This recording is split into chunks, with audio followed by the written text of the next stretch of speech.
Everybody, welcome to the GregCast. It is Greg, and today is Gumbo Day on the GregCast. That's right, today I'm making a New Year's gumbo. It's a fine, fine tradition borrowed from my friends from that other state that we won't mention during this GregCast because today it's about claiming victory for another national championship. Roll Tide. But you know what? I'm not even going to bother competing with my gumbo. It's just a pot of gumbo, and those people in that other state do a much better job. So, to my friends Charlotte, who really taught me the fine art of making gumbo, and then my neighbor down the street, Melinda, who offered a suggestion that I'm going to try this year for the very first time to make the best pot of gumbo ever. It won't compete with those other folks from that other state, but it will be my opportunity to simply wear this really great shirt and make a pot of gumbo that I love. So for the record, I don't want to compete in the kitchen, but do want to win on the football field. So let's get started. Here's what you need. First, what you need is a pot.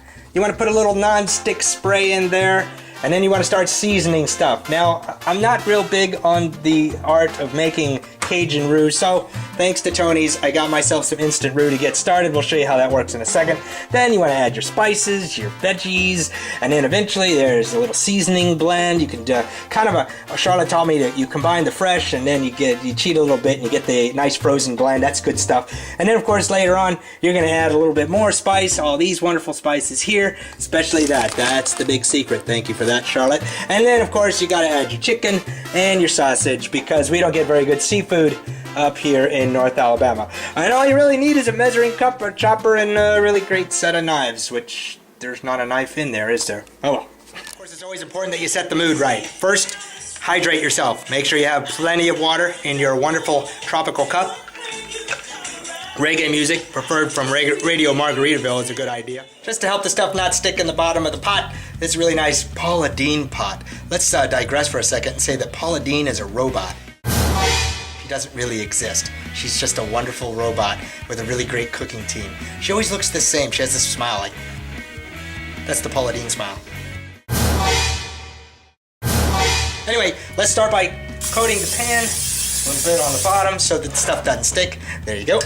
Speaking of hydration, it's very important that you wash your vegetables. You got your peppers here. You want to wash your peppers. Look, I chose to use a green and a yellow and a red pepper, just because it looks cool.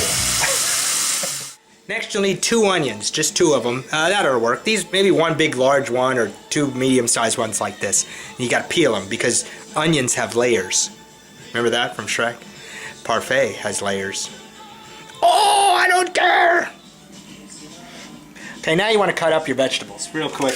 It's just important to get them cut up in chunks, you know, and that kind of thing. I got onions, I got the peppers, and I got the... Of course, now you want to add all the vegetables and the onions to the pot.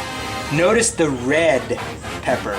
Roll Tide, baby, and just ignore the yellow pepper. We don't need any gold in this, but it is part of the recipe, so...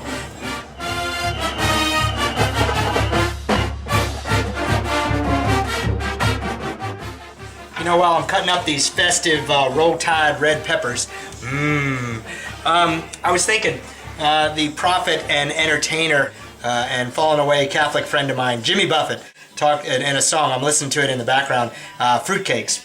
You know, he talks about the cosmic baker, and if there's a GregCast link here in this whole project, is that we're all like one big pot of gumbo. And if you look at my blog, I talk about the 12 things for 2012, and the number 12 thing is that we need to allow gumbo to be a kind of a model of our life. In other words, it takes a little preparation, takes a little simmering, takes a little bit of ingredients, and then there's that secret touch. So, from the Cosmic Baker to you, Happy New Year. All right, now back to the show. Okay, while I'm not a Cajun and I don't play one on TV, I am Italian, and the time when Italians and Cajuns meet is, of course, with garlic. By the way, this concoction is called the Trinity, the Holy Trinity. Thank you again, you Cajuns, for coming up with really cool religious analogies. So here's to the Trinity, plus garlic.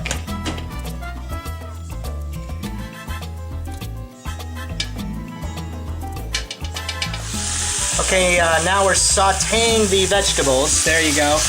We're frying them up in the pot. And whenever I can, I always just, as we go through this process, I guess I was taught to keep adding a dash of seasoning. So the Creole seasoning keeps going in. at will. By the way, you want to keep heating up the vegetables and sautéing them until they're soft. That's what it says. And Charlotte said the little secret is that you take the fresh vegetables and you saute those to kind of season the pot and get those soft. And then later on, when we do the roux and we add the roux to it, then we let that boil for a little while, and then we add the seasoning vegetables, that seasoning blend. Remember I showed you that a little bit ago. So we're gonna add that later, but that kind of keeps the vegetable flavor and the seasoning all doing its thing. Okay, now we're going to prepare the roux, and the way this works is that I'm a loser and I'm not a Cajun, and I don't do roux. The way you're supposed to prepare roux is you basically burn flour, oil, flour, you cook it over high heat on an iron skillet until it turns that nice penny color, and that's what everybody does. But lazy Cajuns and the GregCast use instant roux. That's right, instant roux, and all you do is you add it to some water. There it is, you see it there, and you just add it to a couple of cups. So this is 2 cups of Tony's instant roux with 4 cups of water. I think that's the way it works.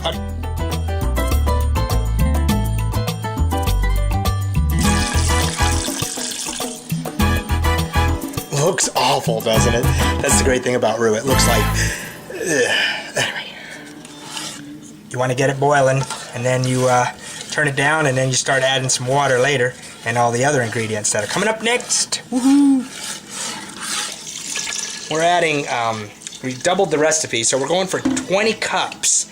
20 cups of water. You got the vegetables, you got the roux, and then you stir it, you bring it to a boil. So when Charlotte first taught me how to make gumbo, she told me to make sure of one very important thing. Don't let the roux overboil or get too hot, or it'll cause a fire. And I didn't listen to Charlotte, and she was exactly right. See, because it's got grease in it, remember? So if the water overflows the pot, it gets on the burner and causes a fire. And I was like, oh, what am I gonna do? I started throwing stuff at it. That was just terrible memories. I've been to hell and back, people. Remember, every step of the way, add some Creole seasoning. There's your onion powder, garlic powder. Give it there. I'm also gonna add a little bit of bay leaves. About, these kind of come dried, about 6 of them maybe. Again, because this is Italian Cajun gumbo, we're going to put some Italian seasoning in there as well. They say a watched pot never boils. I wonder why. This is taking forever! While I'm waiting on the water to boil, I'm going to go ahead and prepare my meat. I got, for today's gumbo, I got 2 pounds, a little bit more, because I'm a hearty gumbo man. I got 2 pounds of chicken, and a pound of smoked sausage, and a pound of andouille sausage. Now, the andouille sausage has got a little kick to it. So because I'm a lightweight, not the Cajun that I want to be, that's why I kind of cut it with the smoked sausage. So, chicken, sausage, gumbo.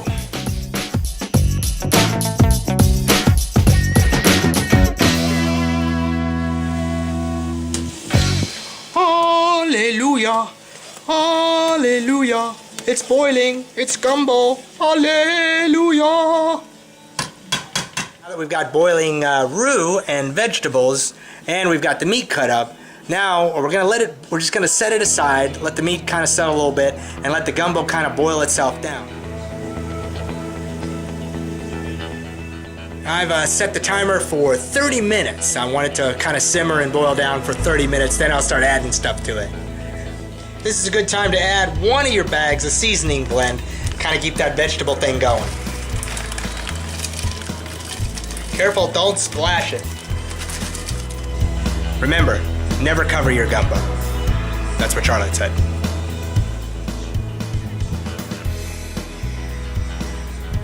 Dogs love gumbo making. There's a certain scripture reference here, isn't there? About the scraps falling from the... Oh, we'll do that later.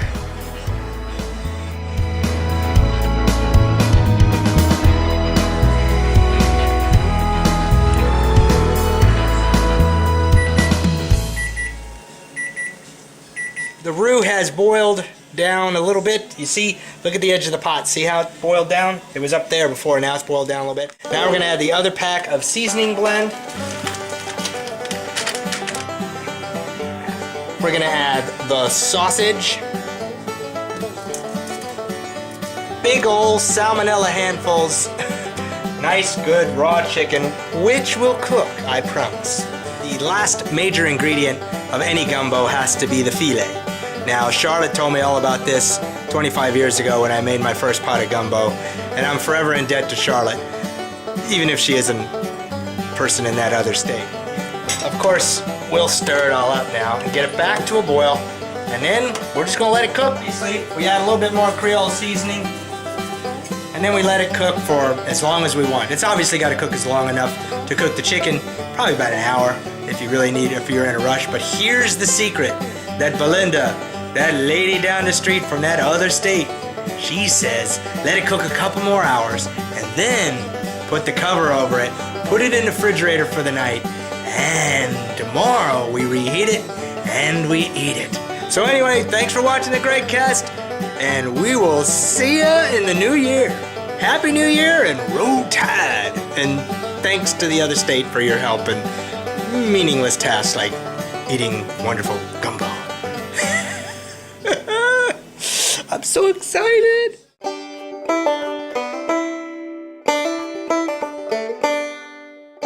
Happy New Year,